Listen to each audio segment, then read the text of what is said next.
Monsieur Alain Berada, bonjour. Bonjour. Vous êtes directeur de production chez Jeumont Électrique. Pouvez-vous nous présenter en quelques mots cette entreprise? Oui, nous sommes fabricants de machines électriques tournantes, donc alternateurs et moteurs électriques de forte puissance.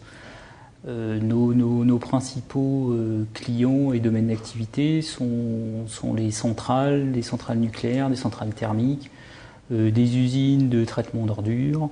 Et ensuite, on va trouver dans d'autres applications comme des compressoristes, des pompistes pour la partie moteur. On a une autre grosse activité qui est une activité de service où en fin de compte, on fait la maintenance et la réparation et le rétrofit de nos produits ainsi que des produits de nos concurrents.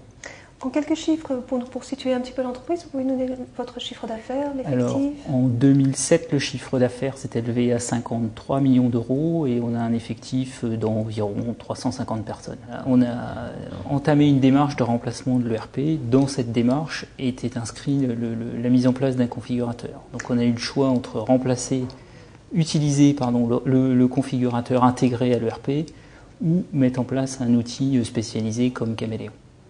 Alors pourquoi est-ce que cette fonction de configuration était-elle stratégique pour vous? Pourquoi d'emblée il vous fallait cette fonction? Alors une des particularités de notre métier, c'est qu'on ne fabrique jamais deux fois la même machine.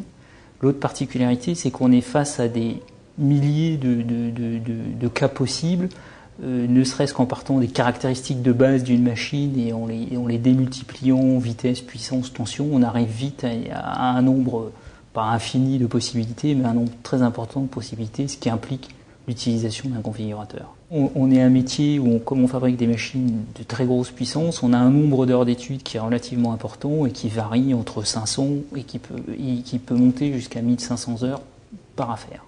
Alors qu'est-ce que pouvait vous apporter le configurateur par rapport à cette problématique?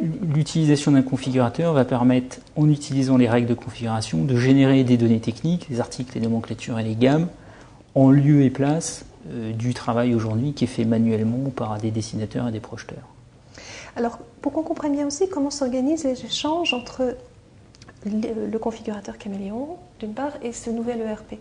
Alors, en plus de ces deux outils, on a comme outil métier, on a des outils de calcul de dimensionnement qui sont écrits aujourd'hui en Fortran et donc qui vont générer des données techniques qui vont être injectées dans le configurateur, lequel configurateur, à partir de règles qu'on lui a indiquées, va pouvoir générer des nomenclatures et des gammes qui ensuite seront injectées dans l'ERP et utilisées dans les process de production et d'achat. Et pourquoi avoir choisi ce configurateur-là en particulier? Alors, le choix de Caméléon s'est fait de par la puissance de l'outil par rapport à ce qu'on peut trouver dans des outils intégrés. Les deux autres points qui nous ont amené à choisir Caméléon, c'est l'ergonomie du produit. Et le troisième point, c'est la possibilité d'évoluer vers des solutions plus commerciales qui seront, on va dire, c'est l'étape suivante dans notre projet. Ce sera l'étape suivante dans notre projet. Je crois que là, vous êtes en phase de projet. La solution n'est pas encore implémentée. Quelles sont les promesses que vous en attendez? Alors, les deux points importants et les deux objectifs principaux sont la réduction du temps d'étude, dont on a parlé tout à l'heure, l'objectif étant de les diviser par deux, à minimum. Et l'autre point important, c'est la réduction du temps de cycle de chaque affaire, en anticipant au mieux les approvisionnements. Donc l'objectif, c'est qu'une fois qu'on peut configurer rapidement, on peut obtenir les besoins rapidement et déclencher les approvisionnements le plus vite possible, ce qui va nous permettre de pouvoir gagner du temps sur le cycle global de l'affaire. On va utiliser Caméléon justement pour injecter ces règles-là, qui vont nous permettre d'éviter de lancer en production des choses qui ne sont pas ou difficilement fabricables, même si des fois c'est fabricable, mais on va dire pas au même coût, et ça peut. Oui. On revient sur l'histoire de la rentabilité. Monsieur Alain Berada, je vous remercie pour votre témoignage.